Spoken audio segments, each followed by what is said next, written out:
मत्ती रसूल की मार्फत लिखा गया इंजीली बयान, उसका 5वां बाब और उसकी 27वीं आयत से हम खुदा के कलाम की तलावत करेंगे। बाइबल मुकद्दस में कुछ यूं मरकूम है, तुम सुन चुके हो कि कहा गया था कि जना ना करना, लेकिन मैं तुमसे ये कहता हूं कि जिस किसी ने बुरी ख्वाहिश से किसी औरत पर निगाह की वो अपने दिल में उसके साथ जिना कर चुका। बस अगर तेरी दहनी आंख तुझे ठोकर खिलाए तो उसे निकाल कर अपने पास से फेंक दे, क्योंकि तेरे लिए यही बेहतर है कि तेरे अज़ा में से एक जाता रहे और तेरा सारा बदन जहन्नम में ना डाला जाए। और अगर तेरा दाहिना हाथ तुझे ठोकर खिलाए तो उसको काट कर अपने पास से फेंक दे, क्योंकि तेरे लिए यही बेहतर है कि तेरे अज़ा में से एक जाता रहे और तेरा सारा बदन जहन्नम में ना जाए। पाक कलाम का पढ़ा और सुना जाना हम सब के लिए बाइस से बरकत हो जाए। आमीन। आप सब बैठ सकते हैं। पहाड़ीवास का आज चौथा सरमन है जो मैं आपकी खिदमत में पेश कर रहा हूं। पहाड़ीवास का आगाज हकीकी मुबारक खाली से होता है, मुबारकबादियां की भी कहते हैं इसको। उसके बाद खुदा यीशु मसीह नमक और नूर के ताल्लुक से बात करते हैं, तौरेत के बारे में तालीम देते हैं। उसके बाद गुस्से के बारे में तालीम है और आज जिना के ताल्लुक से खुदा यीशु मसीह कुछ चीजों को एड्रेस करते हुए हमारी रहनुमाई के लिए ये बताना चाहते हैं कि दर हकीकत जिना क्या होता है, जिनाकार कौन से लोग हैं और कैसे कैसे हम जिना करते हैं। जिना लफ्ज जन से निकला है। लफ्ज जिना जो है उर्दू लुगत में ये इस्तेमाल किया जाता है और दर हकीकत ये लफ्ज जिना जो है ये लफ्ज जन से निकला है और जन का मतलब होता है औरत। क्या होता है? जन किसको कहते हैं? सभी बोलिए, किसको कहते हैं? जिस तरह आज यहां पर फीमेल की तादाद ज्यादा है, आप सभी औरतें हैं, तो लफ्ज जिना जो है वो लफ्ज जन से निकला है और जन किसको कहते हैं? औरत को कहते हैं। खुदा यीशु मसीह ने जिना के बारे में तालीम दी, क्योंकि उस वक्त जो लोग थे, जो फकी फरीसी थे, वो जो शरीयत के अलंबरदार बने हुए थे और लोगों को तरह तरह की तालीमात दिया करते थे और ये कहते थे कि शरीयत में भी जिना की ये सजा है, अगर किसी को छू ले या किसी के साथ हम बिस्तरी कर लें तो ये काम अमल में रूप पजीर होगा और उसकी ये पनिशमेंट होगी और इस शख्स को ये सजा देनी वाजिब है।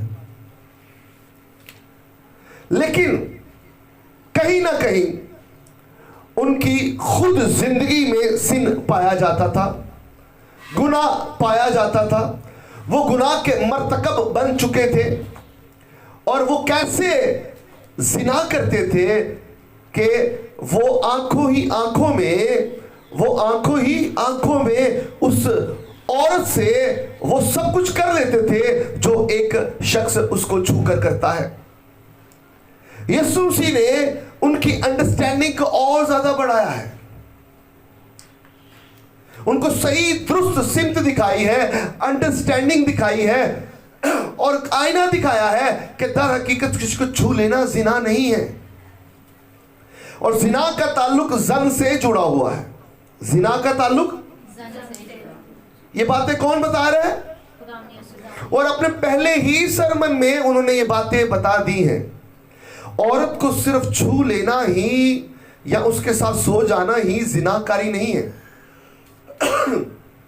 बल्कि अगर आंखों में ही आपने उसको देख लिया है और वो सारा लुत्फ ले लिया है जो आप उसको छूने के बाद लेते हैं, तो दर हकीकत आपने उससे जिना कर लिया है।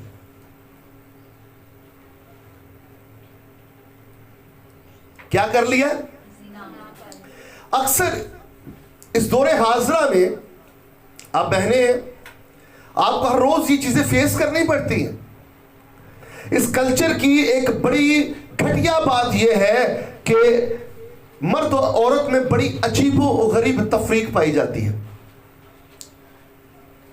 दर हकीकत जो औरत बाहर बाजारों में किसी काम के लिए, सौदा सर्फ लेने के लिए या जरूरत जिंदगी की अशिया लेने के लिए जा रही है, उसके पास भी वही कुछ है जो घर में बैठी हुई उसकी मां बहन के पास। लेकिन हम क्या करते हैं कि अपनी मां और बहन के उन चीजों को नहीं देखते हैं जो कि हम बाहर की औरतों को देखना चाहते हैं। लेकिन अगर आपकी बहनें हैं, माएँ हैं, तो वो भी किसी की माएँ और बहनें हैं। तो हकीकत बात करने का मकसद यह है, खुदा यीशु मसीह ने इन चीजों को एड्रेस किया है। खुदा ने कहा तुम ठीक कहते हो, किसी के साथ हम बिस्तरी करना, किसी के साथ सेक्सुअल रिलेशनशिप रखना, ये गुनाह के जुमरे में आता है। लेकिन इससे बड़ा भी जिना और गुनाहगार शख्स वो है जो अपने अंदर ही लुत्फ ले लेता है। अक्सर बहनें बाजारों से गुजर रहे हैं तो बहुत सारे ऐसे लोफर लड़के जो होते हैं, कूचों में खड़े होते हैं, उनको घर तक छोड़कर आ रहे होते हैं, उनकी निगाहें उनको घर तक छोड़ के आ रही होती है। और सबसे ज्यादा ये लेडीज को समझ आ रही होती है कि ये बंदा मेरे वाले वेह रहा है। कैसा है? ये फेस करना पड़ता है हमें।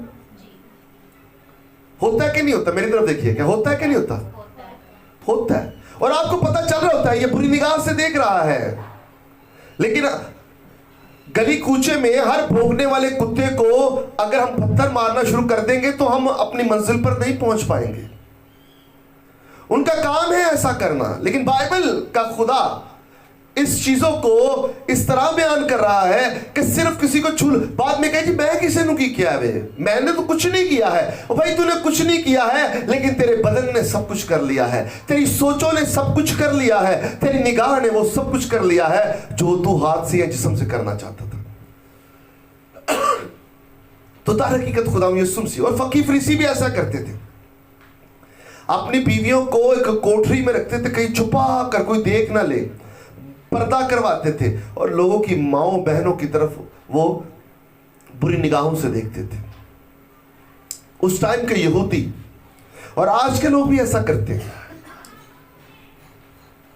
वो सब कुछ है किसी बाहर की औरत के पास भी, जो आपकी मां और बहन के पास भी है। अगर दूसरे की जो मां बेटी है उसकी चीजें आपको अच्छी लग रही हैं और आपकी नहीं, तो ये गलत बात है। अगर आपकी मां बहन के तकद्दुस की बात आती है, उनकी पाकीज़गी की बात आती, तो किसी और की भी बात आती है। खुदा यीशु मसीह यहां पे बात कर रहे हैं। सिर्फ छूने से जिना नहीं होता है। आप आंखों ही आंखों में, खुदा यीशु मसीह कह रहे हैं तुम सुन चुके हो कि कहा गया था कि जिना ना करना। किनसे सुन चुके हो? मूसवी शरीयत के मुताबिक। लेकिन मैं तुमसे ये कहता हूं कि जिस किसी ने बुरी ख्वाहिश से किसी औरत पर निगाह की, वो अपने दिल में उसके साथ जिना कर चुका। क्या आप बाहर जाते हैं कि आप नहीं देखते बहुत सारे लोग, मर्द और हजरात, और आपके बाप की उम्र के होंगे और आपकी तरफ बुरी मैली आंख से देख रहे होते हैं? क्या फीमेल को ये पता नहीं चल रहा होता? तो मैं दर हकीकत ये कहना चाहता हूं कि उन्होंने आपके बुरी निगाह देखी है ना, तो यकीन जाने उसको इसकी सजा मिलेगी। उस शख्स को इस बात की सजा मिलेगी और खुदावंद उसको ये सजा देगा, जो सजा इस दुनिया में भी मिल जाती है और आसमान पर भी मिल जाएगी अगर वो चला गया तो। आगे बड़ी खूबसूरत, बस अगर तेरी दहनी आंख तुझे ठोकर खिलाए तो उसे निकाल कर अपने पास से फेंक दे, क्योंकि तेरे लिए यही बेहतर है कि तेरे अज़ा में से एक जाता रहे और तेरा सारा बदन जहन्नुम में ना डाला जाए। अक्सर बहुत सारे लोगों को ना आंख मारने का शौक होता है ना? अंडरस्टैंड कर रहे? अभी बात की तशरीह कर रहा हूं मैं आपको बता रहा हूं। अगर तेरी एक आंख ने गुनाह किया है तो उसको निकाल डाल, उसको निकाल डाल। अक्सर लोग ये एक इस्तेलाह, जो गंदी इस्तेलाह है, ये इस्तेमाल करते हैं, अख मारनी कुड़ी नूं या मुंडे नूं अख मारनी। होता है कल्चर में हमारे कि नहीं होता? होता है कि नहीं होता? तो यहाँ पे खुदा यीशु मसीह इस बात को कि अगर तेरी एक आंख गुनाह कर रही है, कभी किसी भैन नूं किसी ने आंख मारी? मारी किसी ने? मारी किसी ने? मैंने भी ये काम नहीं किया है, मैं भी मर्द हूं और औरतें भी करती हैं। आजकल औरतें ज्यादा करती है, लड़कियां ज्यादा करती है। आप तो शायद नहीं इस चीज को समझती क्योंकि महदूद जगह पे रहती है। लड़की है आपसे यंग, आपसे छोटी एज की लड़की ज्यादा करती है। और यीशु मसीह कह रहा है वो आंख किसी गैर, आपने किसी गैर महरम को, ना महरम को ये किया है।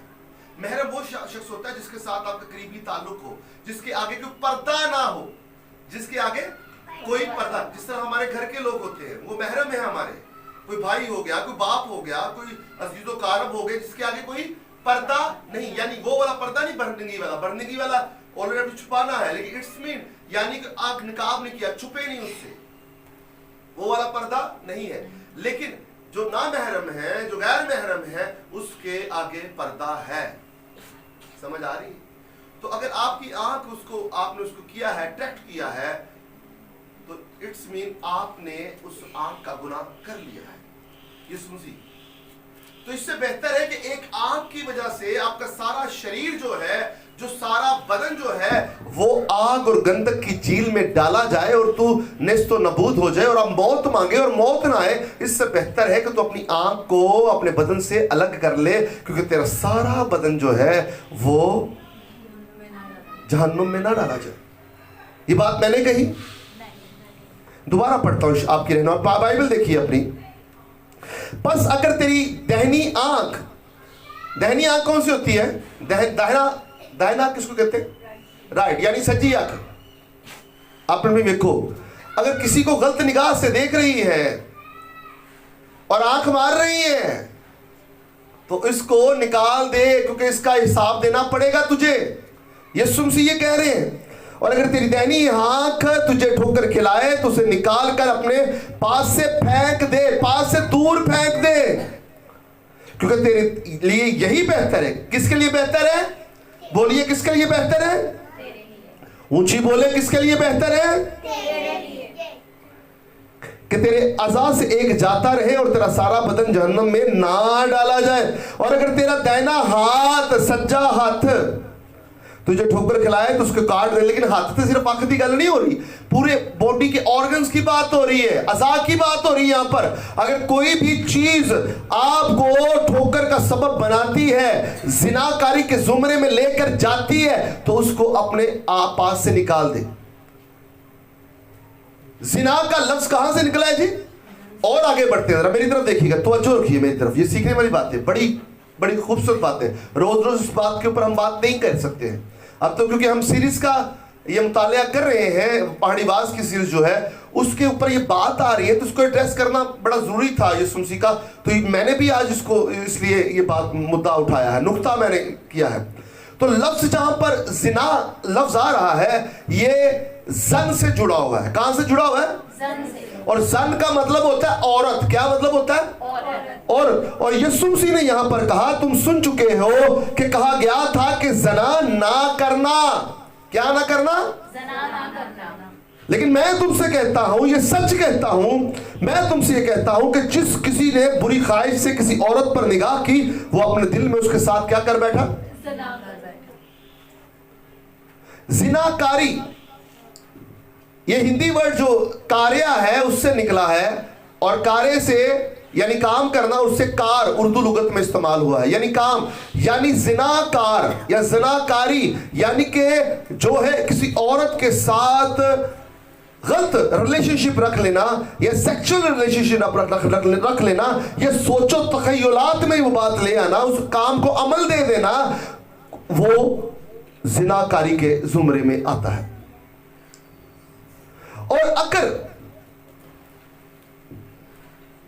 आप, क्योंकि हरामकारी और जिनाकारी दोनों करीबी वर्ड है, तो मैंने बहुत मुतालिया किया कि हरामकारी क्या होती है, फॉर्निकेशन एंड अडल्ट्री, क्योंकि आज हम अडल्ट्री के ऊपर बात कर रहे हैं, जिनाकारी के ऊपर। तो मैं इसको टच थोड़ा सा दे देता हूं बात को समझाने के लिए, लेकिन ऑलरेडी इसके ऊपर बड़ा हरामकारी बहुत डिटेल्स में बात की जा सकती है। लेकिन यीशु मसीह ने यहां पे जिनाकारी के बारे में तालीम दी है कि जिनाकारी सिर्फ और सिर्फ इसको छू लेना नहीं है। अंडरस्टैंड कर रहे? कुछ लोग कहते हैं कि जिना वो होता है जो किसी अनमैरिड औरत के साथ किया जाए। और कोई बंदा मैरिड हो या ना मैरिड हो, अनमैरिड के साथ किया जाए तो वो जनाकारी के जुमरे में आता है। अपनी इस्तिलाहात है, लेकिन बाइबल इसके बारे में नफी करती है। बहुत सारे स्कूल ऑफ थॉट्स हैं इसके बारे में, लेकिन मैं यहां पे स्टैंड करता हूं कि जो लफ्ज जिना है वो जन से निकला है, और जब जिना होता है तो जन की रजामंदगी जरूरी होती है। जन की, और अगर रजामंदगी होती है तो अगर वो हरामकारी के जुमरे में आ जाता है, ठीक है, और अगर नहीं होती तो वो जिनाकारी के जुमरे में आ जाता है। और जिना जो है बाइबल के नुक्ता नजर से, जो मैं बात आपको बताना चाहूंगा, कि वो सिर्फ किसी के साथ सो जाना, किसी के साथ सेक्सुअल रिलेशनशिप बना लेना, वो सिर्फ नहीं है, बल्कि आप किसी बच्ची को, बहन को, बेटी को घर तक छोड़कर आते हैं और आपकी आंख ने गुनाह कर लिया है या आपने उसको टच कर लिया है और आपने कहा जी मैंने आगे कौन सा बढ़ाऊं, तो आपने वो काम कर लिया है। बाद लोग कहते हैं रात सो के सारा कुछ ख्याल वो सब कुछ कर लेते हैं हम। तो यीशु मसीह एड्रेस कर रहे हैं कि भाई कोई बात नहीं, आप ये कहते हो कि बशरियत में ये लिखा हुआ है कि लो जी किसी के साथ आपने सोए हैं या हम बिस्तरी की है तो फिर जाके जिना है। नहीं, ये ऐसा नहीं है। अगर आपने किसी के बारे में सोच भी लिया है, आपकी आंखों ने बुरा देख भी लिया है, तो आपने उसके साथ वो बुरा सलूक कर लिया है जो कि गुनाह के मुतरादिफ है, और इसकी सजा जो है वो मौत के जुमरे में आती है। तो मेरे अजीज बहन भाइयों, आज एक मुख्तसर जैसा जो कलाम में आपके खिदमत पेश कर रहा हूँ वो ये है कि प्लीज़ किसी भी बहन या बेटी या भाई के बारे में गलत मत सोचें। अगर आप ये सोच रहे हैं तो यकीन जाने आप जिना कर रहे हैं। आपने जिना से दूर रहना है, आपने इन चीज़ों से भागना है, क्योंकि ये गुनाह के ज़ुमरे में बात आती है और इंसान गुनाह का मर्तकब बन जाता है। इसको और ज़्यादा डिटेल में बता सकता हूँ, लेकिन बहुत सारी सख्त बातें भी इसमें आ सकती हैं, इसलिए मैंने कोशिश की है कि इसको मुख्तसर और महदूद टाइम में और बड़े अच्छे अंदाज में मैं इसको बयान कर सकूँ, क्योंकि मुश्किल होता है हमारे हाथे में इस तरह की बातें करना और बयान करना। लेकिन चंद जो भाई यीशु मसीह ने बात की है उसी चीज़ को खालस्तन मैंने उसको बयान किया है और एड्रेस किया है कि प्लीज़ आप इसके ऊपर फोकस करें और अपने अंदर भी इस चीज़ों को मत लाएं। खुदावंद आप सबको बड़ी बरकत दीजिए।